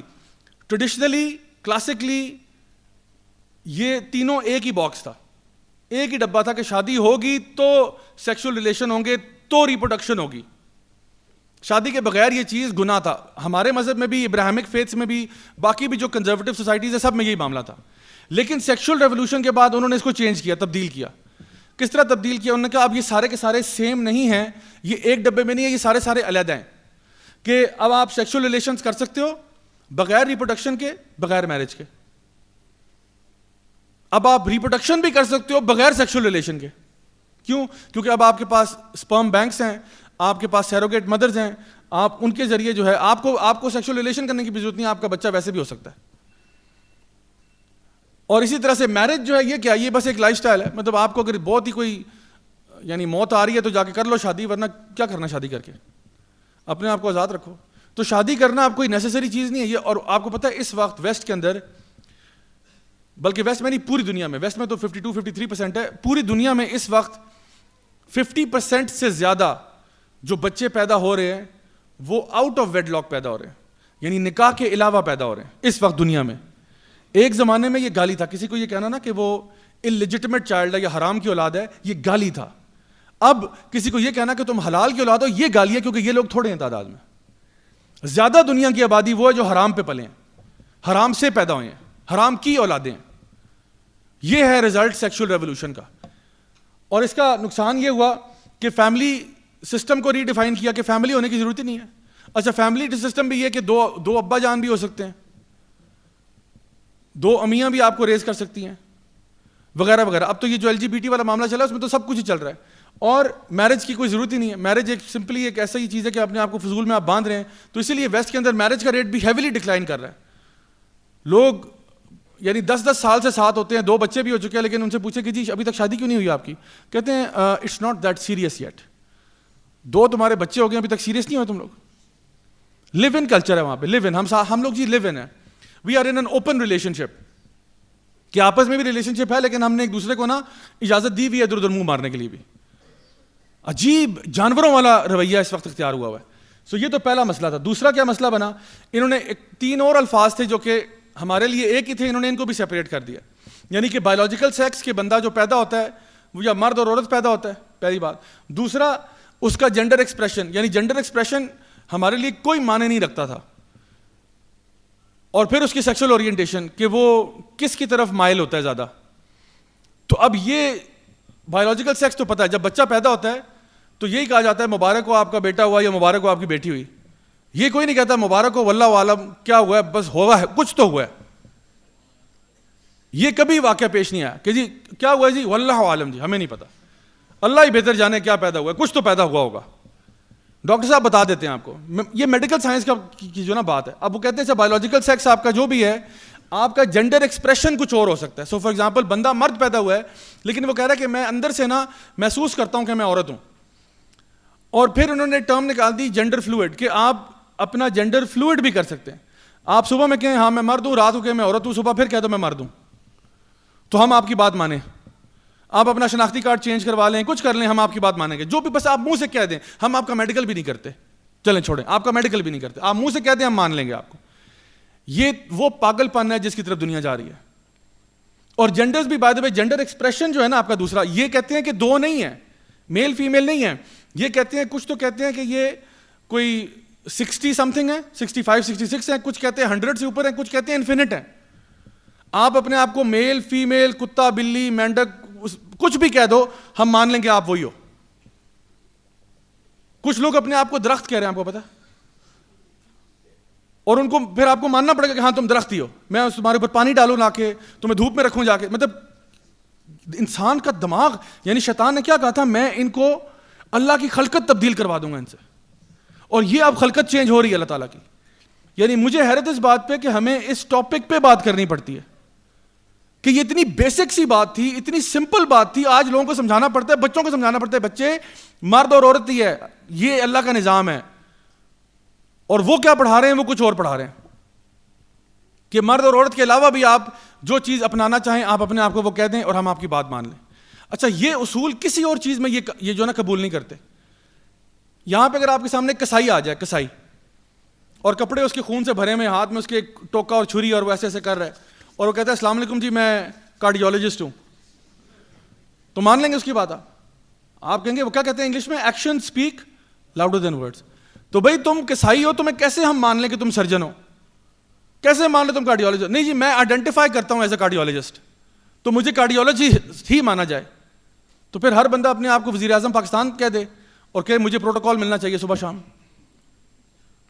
تو یہ تو میں جا کے کسی کمپنی میں جاؤں, میں کہوں گا جی میں ہوں تو ابھی نیا امپلائی ہوں لیکن I identify as the CEO, تو مجھے آپ CEO مانے. کوئی بھی نہیں مانتا یہ بات. لیکن یہاں پہ کہتے ہیں کہ بنیادی چیز جو ہر بندے کو پتا ہوتی ہے, شکل دیکھ کے بندہ بتاتا ہے کہ یہ جو ہے نا مرد ہے عورت ہے, ہمیں کسی سے پوچھنے کی ضرورت نہیں ہے. یہ اتنی بیسک چیز ہے کہ جانوروں کو بھی پتا ہوتا ہے. جانور, شیر کنفیوز نہیں پھر رہا ہوتا کہ میں ہوں تو شیر ہوں لیکن اصل میں شیر نہیں ہوں. گدھا اور گھوڑا اور مرغا جو ہے نا وہ کنفیوژن میں نہیں پھر رہا ہوتا کہ میں ہوں تو گدھا ہوں یا گھوڑا ہوں یا مرغا ہوں, لیکن میں مرغی کے طور پہ آئیڈینٹیفائی کر رہا ہوں اس وقت. لیکن انسانوں کی ایسی مت ماری گئی ہے کہ ان کو یہ کہا جا رہا ہے کہ نہیں, آپ کا بایولوجیکل جو جنس ہے وہ جو بھی ہو, آپ کا ایکسپریشن کچھ بھی ہو سکتا ہے. اور پھر اورینٹیشن کیا ہے کہ آپ ہیٹرو سیکشول ہو, ہومو سیکشول ہو, بائی سیکشول ہو, پولی ایمورس ہو, اے سیکشول ہو, کیا آپ کی سیکشول, آپ یعنی مردوں کو جو ہے نا پسند کرتے ہو, عورتوں کو پسند کرتے ہو, دونوں کو پسند کرتے ہو, سب کو پسند کرتے ہو, جانوروں کو پسند کرتے ہو, بچوں کو پسند کرتے ہو, آپ بتاؤ آپ کی اورینٹیشن کیا ہے؟ اور آپ کو میں تو ایسا ہی ہوں بھائی, میں تو ایسا ہی ہوں. انا للہ و انا الیہ راجعون. اللہ تعالیٰ کی خلقت یہ چینج کرنا نہیں ہے تو اور کیا ہے؟ ایسے غیر فطری کام کرنا اور ان کو جسٹیفائی کرنا کہ یار میں تو ایسا ہی ہوں, یہ وہ شیطان کا سب سے بڑا وار ہے جو اس وقت جو ہمیں درپیش ہے. اس کا نتیجہ کیا ہوا؟ کالجز ڈومز میں لڑکے جو ہے وہ داخلہ لے رہے ہیں لڑکیاں بن کے. لڑکا 18 سال کی عمر میں کہتا ہے ہاں جی میں داخلہ لینے آؤں, کہتا ہے تم تو لڑکی ہو. نہیں میں لڑکی کے طور پہ آئیڈینٹیفائی ہو رہا ہوں اس وقت, مجھے لڑکی کے ہاسٹل میں داخلہ چاہیے. اب آپ کو دینا پڑے گا کیونکہ آپ نے خود کہا ہے کہ یہ الاؤڈ ہے. جم میں, پول میں لوگ جا رہے ہیں. ایک مرد تھا تقریباً 50-55 سال کا, وہ بالکل برہنہ حالت میں امریکہ میں کیلیفورنیا میں ایک سوئمنگ پول ہے, اس کو بیسکلی کہتے ہیں وی اسپا, ایک اسپا ہے اس میں پول بھی ہے, وہاں چلا گیا. تو ادھر جو ایک ماں اور اس کی بیٹی سوئمنگ پول میں تھے, اور بھی لوگ تھے. تو انہوں نے کہا بھائی تم مرد بالکل برہنہ حالت میں وہاں آ گیا. اس نے کہا یہ آپ کیا کر رہے ہیں, آپ نکلیں یہاں سے باہر. اس نے کہا نہیں میں عورت ہوں, آپ مجھے کچھ نہیں کہہ سکتے. انہوں نے کہا مجھے نظر آ رہا ہے تم عورت نہیں ہو. اس نے کہا نہیں میں آئیڈینٹیفائی کرتا ہوں عورت کے طور پہ. مینجمنٹ کو جب کمپلین کیا انہوں نے کہا ہم کچھ نہیں کر سکتے کیونکہ وہ اپنے آپ کو عورت آئیڈینٹیفائی کر رہا ہے. اور اسی طرح پریزن میں, اسپورٹس میں مرد جو ہیں آپ داخلہ لے رہے ہیں عورتوں کے نام پہ. یہ جو شخص آپ کو نظر آ رہا ہے یہ کیرن وائٹ ہے, جو 52 ایئر اولڈ مرد تھا جس نے ریپ کے کیس میں پکڑا گیا, زنا بالجبر کے کیس میں پکڑا گیا. اس نے جب پکڑا گیا اس نے کہا میں عورت ہوں. اس کو فیمیل پریزن میں انہوں نے ریلوکیٹ کیا, 2 اور عورتوں کا ریپ ہوا, اس کے بعد اس کو باہر نکالا وہاں سے. تو اس کا قصوروار اب کون ہوگا؟ کون پاگل تھا جس نے اس کو عورتوں کے پریزن میں ڈالا ہے اس کی صرف بات مان کے کہ میں عورت ہوں. اس کے علاوہ ایک ورجینیا میں ایک ٹین ایج لڑکا جو ہے وہ اپنے آپ کو لڑکی آئیڈینٹیفائی کر کے لڑکیوں کے باتھ روم میں چلا گیا اور وہاں جا کے ایک بچی کو ریپ کر دیا اس نے. اب کون قصوروار ہے؟ کیا اسکول کی مینجمنٹ اس میں سے بری ہو گئی ہے جنہوں نے یہ رول بنایا ہوا ہے کہ کوئی بھی شخص اپنے آپ کو اگر فیمیل آئیڈینٹیفائی کر رہا ہے وہ فیمیل باتھ روم میں جا سکتا ہے؟ اس کے علاوہ یہ جو آپ کو شخص نظر آ رہا ہے یہ فارمر اسپیشل فورسز کا آفیسر ہے امریکن آرمی کا, اسپیشل فورسز کا, جس طرح ہمارے یہاں ایس ایس جی کمانڈوز ہوتے ہیں, یہ وہاں کا اسپیشل فورسز کا آفیسر ہے. اس نے کہا میں عورت ہوں. کوئی پروسیجر نہیں ہے, کوئی پروسیجر نہیں ہوا اس کا. جا کے ایم ایم اے جو مکس مارشل آرٹس ہے اس میں جا کے خواتین کے ساتھ کمپیٹ کیا اس نے, صرف اپنے بال اس نے پنک کر دیے. تو عورت بن کے تم بال پنک کر کے, بال رنگوا کے تم عورت بن گئے ہو. جا کے عورتوں کو مار مار کے اس کی جو پہلی فائٹ ہوئی اس نے اس عورت کا اسکل توڑ دیا, مکہ مار کے اس کا اسکل توڑ دیا اس نے. ایک اور بھی فائٹر ہے فیلن فاکس کے نام سے, اس نے بھی تقریباً عورت قتل کر دی تھی. جب آپ ان کے میچ دیکھتے ہیں لگتا ہے کہ آپ جو ڈومیسٹک وائلنس ہے ٹی وی پہ دیکھ رہے ہیں, لیکن اگر ویسے ڈومیسٹک وائلنس کا کوئی اور کیس ہو تو یہ سارے اٹھ کے باہر آتے ہیں کہ یہ کیا ہو رہا ہے, یہ کیا ہو رہا ہے. اس کیس میں سارے دیکھ کے تالیاں جا رہے ہیں, ویری گڈ, شاباش شاباش. مرد عورت کو ٹی وی پہ کٹ رہا ہے, ٹی وی پہ اس کو مار رہا ہے, اور سب بیٹھ کے تالیاں جا رہے ہیں کہ نہیں یہ تو جینڈر رائٹس کی بات ہے, یہ تو ٹرانسجینڈر ہے. ٹرانسجینڈر کسے کہتے ہیں؟ ٹرانسجینڈر اسے کہتے ہیں کوئی بھی مرد یا کوئی بھی عورت, کوئی بھی مرد یا کوئی بھی عورت جو محسوس کرتا ہے کہ وہ مرد یا عورت نہیں ہے. وہ یعنی مرد محسوس کرتا ہے کہ وہ عورت ہے, عورت محسوس کرتی ہے کہ وہ مرد ہے وہ مکمل مرد ہے. ڈی این اے کے حساب سے, ڈی این اے تو جھوٹ نہیں بول رہا نا, ڈی این اے بتا رہا ہے ایکس ایکس کروموزوم ہے یا ایکس وائی کروموزوم ہے. باڈی آپ کی بتا رہی ہے, انیٹمی آپ کی بتا رہی ہے, اس کی بیس پہ آپ مکمل مرد ہو, لیکن آپ کہتے ہو میں عورت ہوں, تو اب تمہیں سارے عورتوں والے حقوق ملنے چاہیے. یہ ہے اللہ تعالیٰ کی خلقت کو چینج کر دینا. ہم نے تو پہلے رولز کی بات کی تھی نا کہ صرف رولز چینج کرنے کی بات ہوئی تھی, اب تو وہ باقاعدہ کہہ رہے نہیں ہمیں پوری مکمل طور پہ عورت یا مرد مانا جائے. اور اس کے پاکستان میں کیا ہوں گے اثرات؟ ابا جان کے انتقال پہ بیٹی کہتی ہے میں بیٹا ہوں, وراثت کا حصہ صاحب ادھر لے کے آئیں. ایک مرد اپنے آپ کو آئیڈینٹیفائی کر دے میں عورت ہوں, اب جب نکاح اس کا ہوگا تو ظاہری بات ہے مرد سے ہی ہوگا نا, کیونکہ وہ تو عورت ہے, کاغذات میں تو وہ عورت ہے, عورت اور مرد کا نکاح ہو رہا ہے, لیکن اصل میں کیا ہو رہا ہے؟ 2 مردوں کا نکاح ہو گیا. اور یہ مذاق نہیں ہے, یہ ہو چکا ہے پاکستان میں, ہو رہا ہے پاکستان میں. لاہور ہائی کورٹ کا جو ہے راولپنڈی بینچ ہے, وہاں پہ ایک کیس گیا تھا جو بہت اس میں لائم لائٹ میں آیا, لیکن انہوں نے بہت دبانے کی بھی کوشش کی. نیہا علی اور آکاش علی کا کیس, جو دونوں عورتیں ہیں. آکاش علی جو ہے اس کا نام آسما بی بی تھا. یہ اسکول ٹیچر تھی ایبٹ آباد میں یا ہزارہ میں کہیں پہ, اسکول ٹیچر تھی جو اپنی اسٹوڈنٹ پہ عاشقہ ہو گئی. اس نے اپنا کارڈ چینج کروایا, مرد ہو گیا کارڈ اس کا, ٹھیک ہے, کارڈ اس کا مردوں والا ہو گیا. 2018 میں یہ کیس ہوا ہے. اس کا کارڈ مردوں والا ہوا, دونوں کا نکاح ہو گیا. امام صاحب نے نہیں پوچھا کہ بھئی آپ اپنا مجھے کوئی بایولوجیکل میڈیکل چیک اپ تو نہیں کیا نا امام صاحب نے. امام صاحب نے تو جو نا سیدھے سیدھے شناختی کارڈ دیکھے ہیں, ہاں جی یہ کارڈ ہے ڈن ہوگی بات, چلو جی نکاح ہو گیا بسم اللہ. اس کے بعد باپ نے کیس کیا بیٹی پہ اپنی کہ میری بیٹی کی شادی غلط ہوئی ہے, یہ تو عورت سے شادی ہوئی ہے اس کی, یہ کیسے پاکستان میں ہو گیا. آگے جا کے جی آکاش علی جو ہے, جو آسمہ بی بی ہے, اس نے اس کو طلاق دے دی اور یہاں سے مفرور ہو گئی, کسی اور ملک چلے گی, معاملہ ٹھپ ہو گیا سارا کہ جی اب طلاق ہوگی تو آپ آگے پرسو کرنے کی کیا ضرورت ہے. یہ اللہ تعالیٰ کی خلقت کو چینج کیا جا رہا ہے. یہ بی بی سی کی ایک رپورٹ ہے, وہ کہتے ہیں کہ جو آپ گراف دیکھ رہے ہیں نا, وہ کہتے ہیں کہ 2010 سے لے کے 2016 تک اتنے زیادہ بچوں کے ذہن متاثر ہوئے ہیں کہ وہ اپنے جنس بدلیں. بچوں کی بات کر رہا ہوں, اڈلٹس کی بات نہیں کر رہا, بچوں کی بات کر رہا ہوں. 2010 سے لے کے 2016 تک, ابھی یہ اور بھی اس سے بھی بدتر ہو چکا ہے کہ آپ نے اسکولوں کالجوں میں یہ باتیں پڑھائی ہیں, ان کو فلمیں ڈرامے دکھائے ہیں, بچے کہہ رہے ہیں, بچے اپنے بارے میں کنفیوز ہو رہے ہیں کہ میں مرد ہوں لیکن میں عورت محسوس کر رہا ہوں, اب میں کیا کروں, اور ان کو اسی راہ پہ لگایا جا رہا ہے. یہ اس وقت پاکستان کے اندر اگر ہم بات کریں تو ہمارے ان سارے یعنی میڈیا میں, میڈیسن میں, ایکیڈیمکس میں, اسکولز میں, این جی اوز میں, لیگل, اب تو لیگل وہ ٹرانسجینڈر ایکٹ بھی آ گیا, ان سب کے اندر جو ہے نا انہی قوانین کو پذیرائی دینے کا معاملہ شروع ہو چکا ہے. یہ میں بات نہیں کر رہا کہ ابھی ہوگا, محتاط ہو جاؤ, احتیاط کرو, یہ ہو چکا ہے, یہ ہو رہا ہے. یہ جو آپ سامنے کتاب کا کور دیکھ رہے ہیں اس کا نام ہے creating an LGBT inclusive primary curriculum. LGBT کیا ہے؟ لیسبینز, گیز, بائی سیکشولز, ٹرانسجینڈر. لیسبین دو عورتیں جو آپس میں ہم جنس پرستی کرتی ہیں, گیز دو مرد جو آپس میں ہم جنس پرستی کرتے ہیں, بائی سیکشول وہ مرد یا عورت جو دونوں کے ساتھ اپنے جنس یعنی جنسی تعلقات کو پورے کرتا ہے, اور ٹرانسجینڈر وہ جو ہے مرد یا عورت یا اپنے آپ کو اس سے مختلف آئیڈینٹیفائی کرتا ہے. ان کے حقوق کو کیسے کتابوں میں, کریکولم میں لے کے آنا ہے. اور یہ جو پیئرسن کمپنی ہے, اس کی کتابیں اکثر اسکول کالجوں میں لگی ہوئی ہیں.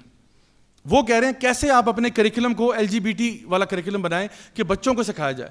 اور وہ اس میں یہ ان کا پورا اس کا کانٹینٹس پیج ہے, کس طرح انگلش میں, میتھ میں, سائنس میں, ڈیزائن میں, ہسٹری میں کیسے LGBT لے کے آنے ہیں آپ نے. مثال کے طور پہ آپ میتھ کا سوال پڑھا رہے ہیں نا, میتھ ہے, بچے اب کلاس تیسری جماعت کا بچہ میتھ پڑھ رہا ہے, میتھ کے سوال میں LGBT کیسے آئے گا؟ ایسے آئے گا کہ آپ کہتے ہو کہ Jack and John went to the bakery to buy a cake for their wedding anniversary. ٹھیک ہے, Jack and John went to the bakery to buy a cake for their wedding anniversary. The price of the cake was $10. Jack cut 12 slices. What would be the price of one slice? تو یہ تو بڑا زبردست سوال ہے fractions کا, لیکن اس میں سبلیمنل میسج کیا ہے؟ یہ جیک اور جان کی اینیورسری کہاں سے ہو رہی تھی؟ پہلے تو یہ جیک اور جین ہوتا تھا, تو یہ یا جیک اور جل ہوتا تھا, تو یہ کہاں سے آ گیا, یہ جان کہاں سے آ گیا بیچ میں؟ اب کیا کرو, تیسری جماعت کے بچوں کو آپ بتا رہے ہو کہ نہیں بیٹا یہ دو ابا جان بھی ہو سکتے ہیں آپ کے. یہ کہہ رہے ہیں میتھ میں کیسے لے کے آنا ہے, کتابیں ریکمینڈ کر رہے ہیں. واللہ العظیم کہ میرے پاس ڈاکیومنٹ میرے اس وقت جو ہے نا لیپ ٹاپ میں پڑا ہوا ہے, اور اس ڈاکیومنٹ میں بتا رہے ہیں کون سی کتابیں آپ نے مونٹیسری کے بچوں کو پڑھانی ہے.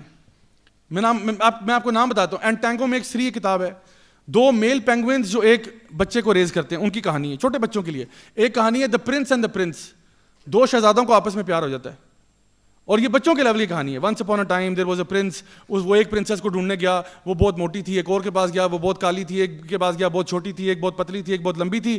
آخر کار اس پرنس کو لگا کہ بھئی میری قسمت میں تو کوئی نہیں ہے. تو ایک دن وہ سفر کر رہا تھا, اس کو ایک پرنس نظر آیا, اس نے کہا امی میں نے سے شادی کرنی ہے. امی نے کہا بیٹا تم بہت اچھے ہو, تم ٹرانسجینڈر ایکٹیوسٹ ہو, بسم اللہ تمہاری شادی کرواتے ہیں. دونوں کی شادی ہوگی, دونوں ہنسی خوشی زندگی بسر کرنے لگے. یہ مونٹیسری لیول بچوں کی کہانی ہے, جس میں ہر پیج پہ ایک تصویر ہوتی ہے اور ایک لائن لکھی ہوتی ہے بس. Once upon a time there was a prince. The prince wanted to get married. He met a princess but she was too fat. He met another princess, she was too tall. Met another princess. Hare page پہ یہ آخر میں کیا, دو پرنسوں کی شادی ہوگی اور بس دی اینڈ. بچوں کو سکھا رہے ہیں. ہم ابھی تک بیٹھے ہوئے ہیں شتر مرغ کی طرح سر دبا کے کہ نہیں کچھ نہیں ہو رہا, پاکستان میں نہیں ہے. یہ چیزیں آ رہی ہیں وہاں سے, اور وہ ریکمنڈیشنز دے رہے ہیں کہ کس طرح ہر چیز میں, ہسٹری میں LGBT لے کے آؤ, انگلش میں LGBT لے کے آؤ, ہر مضمون میں LGBT, حتیٰ کہ میتھس میں بھی میں نے آپ کو بتایا LGBT کیسے آئے گا. آہستہ آہستہ ڈی سینسٹائز کرو بچوں کو. یہ الگا آرگنائزیشن ہے, الگا کا ایشیا چیپٹر ہے, انٹرنیشنل لیسبینز اینڈ گیز ایسوسیشن. وہ کہتے ہیں پاکستان کی بات کر رہے ہیں, پاکستان میں ہم اگر آ گئے نا تو یہ ہمیں ہمارے خلاف, کیونکہ پاکستانی بڑے یہ خود کہہ رہے ہیں کہ پاکستان میں نا جو نا یہ اینڈ میں دیکھیں یہاں لکھا ہوگا کہ قرآن میں اور مسلم کی کتاب میں نا یہ ہوموسیکشولیٹی جو ہے وہ سن ہے, از اے سن. یہ خود کہہ رہے ہیں. الگا والوں کو ہمارے دین کا پتہ ہے جو ہے نا ہم سے زیادہ. کہہ رہے ہیں یہاں پہ آپ نے ہوموسیکشوالٹی کی بات کی نا وہ سن ہے, تو ہم کیا کریں گے, ہم ٹرانسجینڈر کی, اور یہ دیکھیں قوم لوط کہہ رہے ہیں, کہہ رہے ہیں ہمیں وہ قوم لوط کہتے ہیں, تو ہم نے کیا کرنا ہے, ٹرانسجینڈر کے گارب کے اندر ہم نے آنا ہے. ہم نے نعرہ لگانا ہے ٹرانسجینڈر کا کہ ٹرانسجینڈر کے حقوق چاہیے, ٹرانسجینڈر کے حقوق چاہیے, اس کے اندر اندر ہم یہ سارا LGBT کر لیں گے.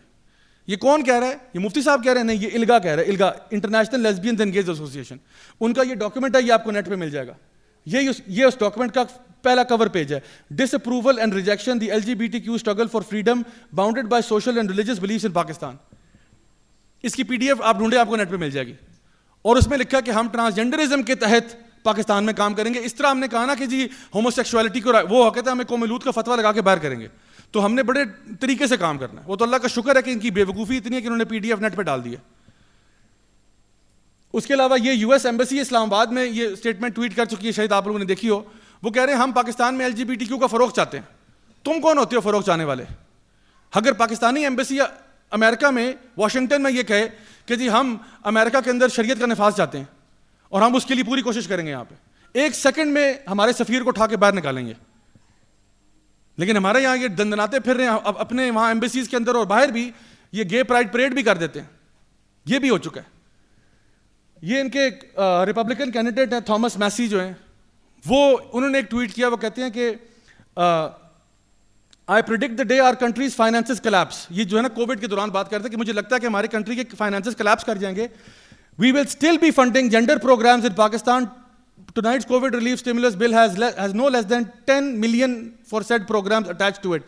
یہ بتا رہے ہیں کہ وہ کہہ رہے ہیں, وہ رو رہے ہیں, ریپبلکن کینڈیڈیٹ ہیں, کہہ رہے ہیں امریکہ کلیپس ہو رہا ہے, ہماری اکانومی ڈاؤن جا رہی ہے, لیکن مجھے سمجھ نہیں آ رہی کہ ہماری حکومت پاکستان میں جینڈر پروگرامز کو کیوں سپورٹ کر رہی ہے جس طرح 10 ملین ابھی انہوں نے دیے ہیں.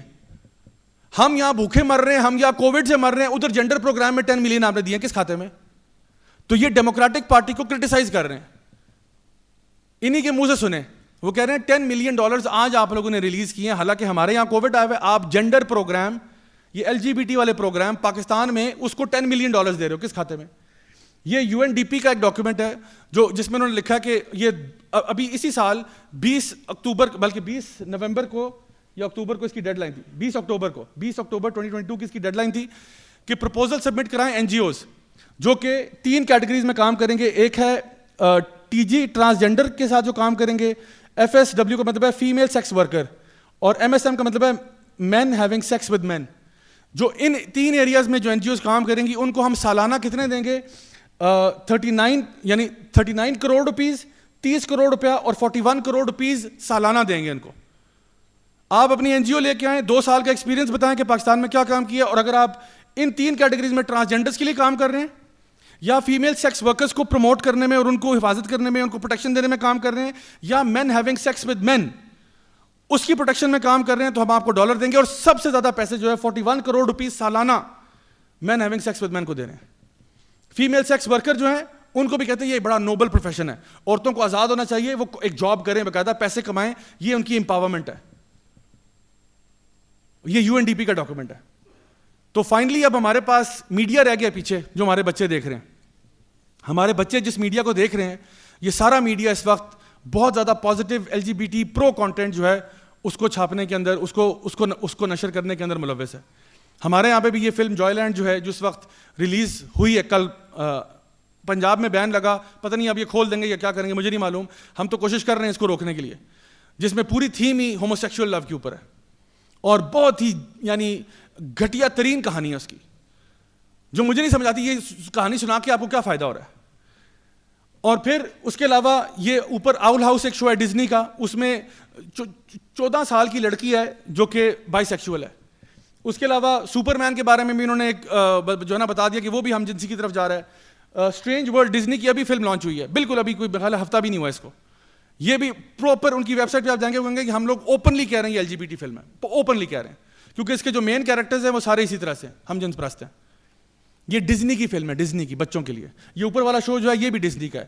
یہ جوراسک پارک کا جو کارٹون چل رہا ہے اس میں بھی یہی تھیم چل رہی ہے کہ ٹین ایج لڑکیاں ان کو آپس میں محبت ہوئی ہے. بھائی ڈائناسورس کا کیا تعلق ہے ان کے ساتھ؟ تم ڈائناسور دکھاؤ, تمہیں یہ لڑکیوں کی محبت دکھانے کی ضرورت پڑ گئی. اور اسی طرح سے یہ پیپا پگ جو ہے بڑا مشہور بچوں کا کارٹون ہے, اس کے اندر بھی انہوں نے ایک ہوموسیکشول کپل دکھا دی, ہوموسیکشول فیملی دکھا دی ہے.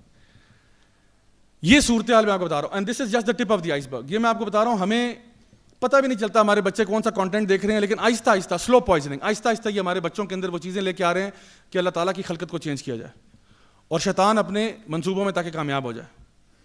اصل چیز یہ ہے. تو میرے پیارے بھائیو، ہمارا اب کام کیا ہے؟ ہم نے کیا کرنا ہے؟ ہم نے ایکشن لینا ہے. اور وہ ایکشن کیا ہے کہ سب سے پہلے تو ہم نے یہ سمجھنا ہے کہ ہم نے اس مسئلے کو خود سمجھنا ہے پہلے تو، سب سے پہلی بات. اور یاد جو یہ والا سیشن تھا یہ اسی کی ایک سمجھیں کڑی تھی کہ پہلے تو ہمیں مسئلہ خود سمجھ میں آیا کہ ہمارے ساتھ ہو کیا رہا ہے. ہم لوگ اس کے بارے میں یعنی لاپرواہی کا مظاہرہ بالکل بھی نہیں کر سکتے. ہم نے اپنے گھروں کے اندر دین کو لے کے آنا ہے. اور اس کے لیے سب سے پہلی چیز کیا ہے کہ پہلے اپنے وجود کے اوپر شریعت کو نافذ کریں. اپنے وجود پہ شریعت نافذ کریں، اپنے بیڈ روم میں شریعت لے کے آئیں، اپنے لیونگ روم میں شریعت لے کے آئیں، اپنے ڈرائنگ روم میں شریعت لے کے آئیں، اپنے گھر میں شریعت لے کے آئیں. اس بات کا اہتمام کریں کہ آپ کے گھر میں یہ باتیں بچوں کے ساتھ ہوں. میں دیکھیں کچھ چیزیں ہوتی ہیں وہ آپ کو نا یعنی کرنی پڑتی ہیں. اب آپ کو اپنے بچوں کے ساتھ ذرا فرنٹ فٹ پہ کرنا پڑے گا. بچہ جب آپ کا یعنی بالغ ہونے سے، میں آپ کو بتا دوں، گارنٹی سے بتا دوں، بالغ ہونے سے پہلے ہی آپ کے بچے کو یہ انفارمیشن آپ سے زیادہ پتہ ہوگی. جس انوائرمنٹ میں وہ لوگ رہ رہے ہیں نا، جتنا ایکسپوجر ان کو ملا ہوا ہے، ہو سکتا ہے وہ آپ کے ساتھ شیئر نہ کرتے ہوں، وہ اور بات ہے. لیکن انہوں نے اگر سپر مین کو یہ کر دیا نا تو اس کا مطلب ہے کہ وہ آپ کے بچوں تک پہنچ رہے ہیں. کیونکہ سپر مین سب سے مشہور دنیا کا ہیرو ہے، سب سے طاقتور سپر ہیرو ہے. اس کو اگر انہوں نے یہ کر دیا، اب وہ چاہتے ہیں کہ آپ کو پتا ہو کہ سپر مین اپنے بیڈ روم میں کیا کرتا ہے. یہ آپ کو پتا ہونا چاہیے، آپ کے بچوں کو پتا ہونا چاہیے. ورنہ یہ ٹاپک ہمارے انٹرسٹ کا نہیں تھا.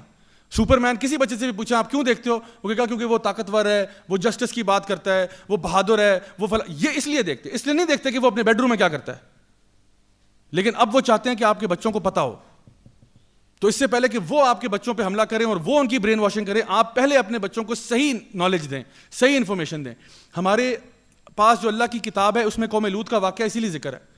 ورنہ اللہ تعالیٰ اس کو نکال دیتے قرآن مجید سے کہ بھئی یہ بچوں کے لیے اپروپریٹ نہیں ہے، ایسا کرتے ہیں اس کو حدیث کی بک میں ڈال دیتے ہیں. نہیں، اللہ نے قرآن مجید میں ڈالا کیونکہ اللہ رب العزت جانتے تھے کہ ایک زمانہ آئے گا کہ شیطان خلقت کو چینج کرے گا اور پھر یہ قوم لوط کا واقعہ بہت زیادہ ریلیونٹ ہو جائے گا آپ کے لیے.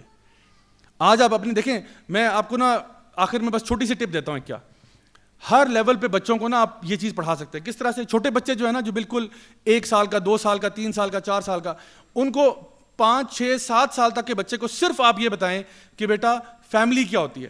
ایک ابو ہوتے ہیں، ایک امی ہوتی ہیں اور بچے ہوتے ہیں. ٹھیک ہے بیٹا، فیملی کیا ہوتی ہے؟ فیملی ہوتی ہے ماما ہوتی ہیں، بابا ہوتے ہیں، بچے ہوتے ہیں، یہ فیملی ہوتی ہے. بس یہ بتاتے جائیں کیونکہ اس کو ایک ٹریڈیشنل کانسیپٹ آف فیملی پتہ ہونا چاہیے.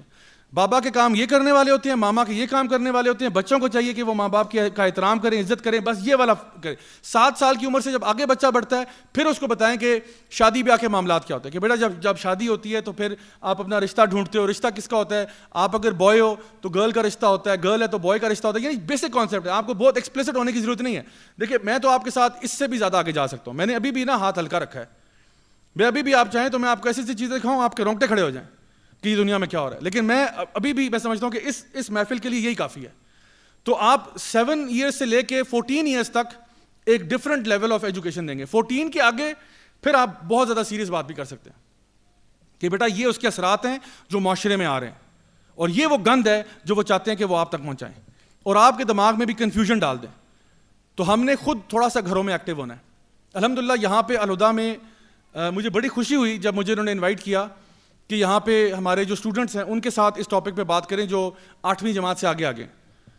تو میں نے یہ ٹاپک ڈسکس کیا اسٹوڈنٹس کے ساتھ کیونکہ مجھے پتا ہے کہ یہ چیزیں ان کے نظر سے ان کے فریم میں آ رہی ہیں.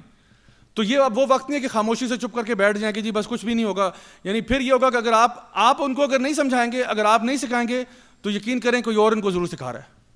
اور جو وہ سکھا رہا ہوگا نا وہ اچھی طریقے سے نہیں بتا رہا ہوگا، وہ ان کو نیگیٹو میں ہی بتا رہا ہوگا کہ یہ چیزیں جو جتنی بھی ہیں تو کیا ہوا اگر یہ ہو گیا. اگر تو پیار ہوتا ہے نا، اگر مردوں میں ہو جائے تو بھی پیار ہے، عورتوں میں ہو جائے تو بھی پیار ہے، اس میں کیا ہے؟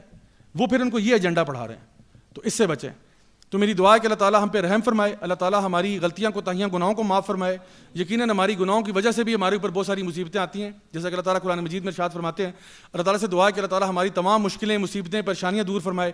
اللہ تعالیٰ ہمیں، ہمارے بچوں کو، ہمارے ملک اور قوم کو، ہماری امت کو ہر قسم کی فتنوں سے محفوظ فرمائے. اللہ تعالیٰ ان کفار کے، ان مشرکین کے، ان منافقین کے کسی ایجنڈا کو کامیاب نہ ہونے دے. اللہ تعالیٰ ان کو یا تو ہدایت دے اور اگر ہدایت ان کی قسمت میں نہیں ہے اللہ تعالیٰ ان کو نیست و نابود فرمائے. اللہ تعالیٰ ہم سب کو اپنے دین پر چلنے کی توفیق عطا فرمائے، اپنے پیارے رسول صلی اللہ علیہ وسلم کی سنت پر عمل کرنے کی توفیق عطا فرمائے. اللہ تعالیٰ ہمارے دلوں کو اس قرآن کے نور سے منور فرمائے، ہمارے گھروں کو اس قرآن کے نور سے منور فرمائے. اللہ تعالیٰ ہمیں اپنے نیک بندوں میں شامل کرے، اپنے انبیاء، صدیقین، شہداء شہداء صالحین میں. اور میں خاص دعا کرتا ہوں کہ اللہ تعالیٰ ہم میں سے جو لوگ بھی پریشان ہیں ان کی مشکلیں دور فرمائے, جو لوگ بیمار ہیں یا جن کے گھر والے بیمار ہیں اللہ تعالیٰ ان کو شفائے کاملہ عاجلہ عطا فرمائے. اللہ تعالیٰ ہم سب سے راضی ہو جائے, ہمیں دنیا میں بھی خیر عطا فرمائے اور آخرت میں جنت الفردوس میں اعلیٰ مقام نصیب فرمائے. ربنا تقبل منا انک انت السمیع العلیم وتب علینا انک انت التواب الرحیم وصلی اللہ تعالی علی خیر خلقہ محمد وعلی آلہ وصحبہ اجمعین برحمتک یا ارحم الراحمین. جزاکم اللہ خیرا والسلام علیکم ورحمۃ اللہ وبرکاتہ.